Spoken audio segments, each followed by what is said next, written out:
Alright, you guys already know what I'm gonna be doing. Alright, so let's get it, let's go. I'm thinking about dyeing my hair red, just to look like a pattern red.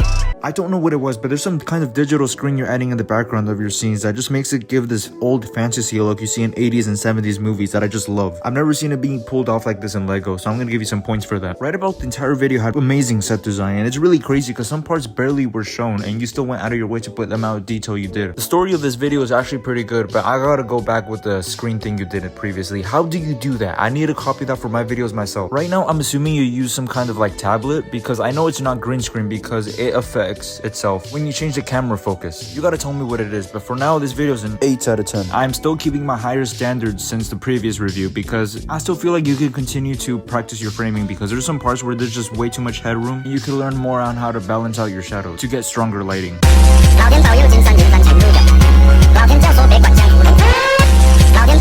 Wolverine was just eating up the punches throughout the entire video, and it was awesome. All the damage that you were able to visualize in Lego was absolutely awesome, and I didn't know you could actually go this extreme without getting really gory. And even then, you still did use blood, but it felt way more impactful than the blood itself. You didn't need to use the blood to give the impact feeling you gave off. There's something in your subtle forms of animation, like when Wolverine just got shot and he's just willing to put himself right back where he was, or like when the knife went through his skull. It just was in the subtle ways you did it that made it feel all the more realistic that not every brick filmer can do. The choreography throughout the video was really excellent, and right now I'm still gonna be filming one of my videos, and just because of you I'm gonna be trying to spend more time on that so I can like step up my game. Originally I was gonna complain that everything is too close to the blue background and it makes it remove the illusion that it's actually like the sky, but then when you're getting closer and I realized it's because you wanted to do stuff like the camera spinning around, which you also did great because you also had a great camera control where it never felt like the characters were going too much on one side or the other. It always was very controlled. It made more sense why there was space out. You did all of this without any dialogue, and I'm actually glad you did that because sometimes I see other brick filmers add dialogue that really just does not add anything to the video. You showed us 2 minutes of exactly what we wanted and you still even then outdone yourself. 9.5 out of 10.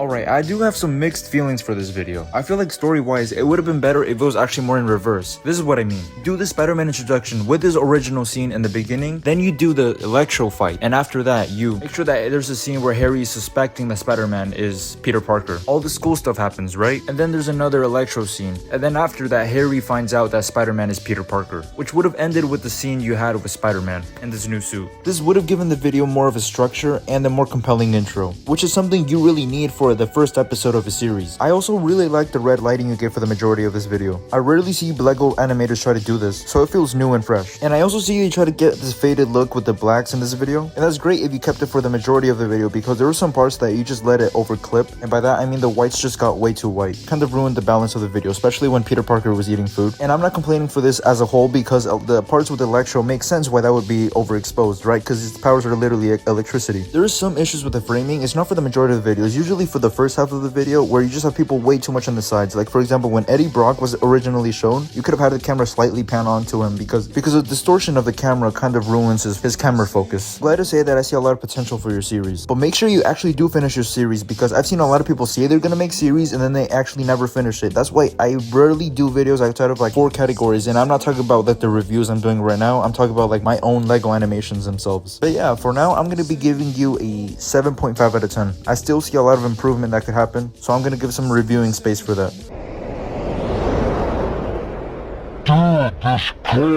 This is probably not the correct words to use to describe a video, but the colors in your video are just so juicy. They don't feel oversaturated, but they don't feel like they're desaturated either or natural. They just feel like an exaggerated version of themselves and in a way that it doesn't hurt the video. And especially the blues. All the scenes that have like heavy blues are done excellently in this video. Maybe it's a dynamic range you have in your camera or the phone you're filming on, but it just looks very, very well. And also, I have to know how you make your sun and your stars. At the stars, I assume that's just being drawn onto it, but for your sun, I really don't know how you got this very blurry feel that just does not feel like a lamp at all. This video doesn't try to do much, but it really gets what it does want to do done very well, so I'm gonna have to give you high praise for that. I've already mentioned this before, but I'm also reviewing people on what they're trying to do and how well they execute it. For example, if you're trying to make a whole Lego movie that's like 3 hours and it's just alright, I'm gonna give you like a 5 out of 10. But if you're trying to make a short video and it's a really good short video, I'm gonna give you like an 8 out of 10. And this video, I say, is a very solid 9 out of 10. The music in this trailer is great, but it just does not move the same way as the rest of the video. Something more impactful could have been chosen, but it doesn't hurt the video itself. It's just very inoffensive.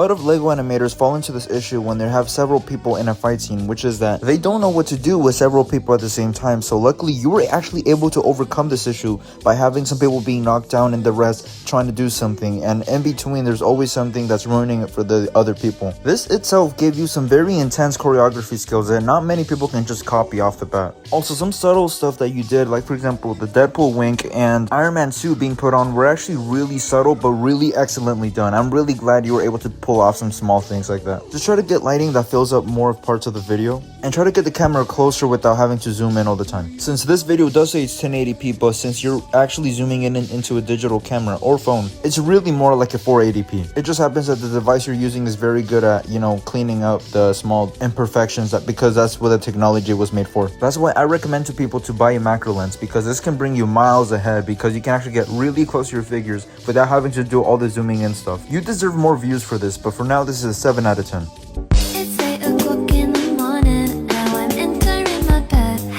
You already know I'm here for all the Robin abuse. The clock joke was absolutely the best one so far. And having no sound effects for when he fell actually made it even better. It's the subtle things in your comedy that just lift it all the way up. You could have, however, added more sound effects in the final scene of the video. It would have added more to the intensity of Robin beating everyone up just to get zero recognition for it, which would have therefore added more to the joke. Luckily, that doesn't ruin the video, because once again, the comedy in the rest of the video is actually excellent. Just try to make sure you spend more time on the choreography, because this could have easily been higher than an 8 out of 10, and the 8 out of 10 is mainly for the comedy. Again, your comedy is the best part of your videos.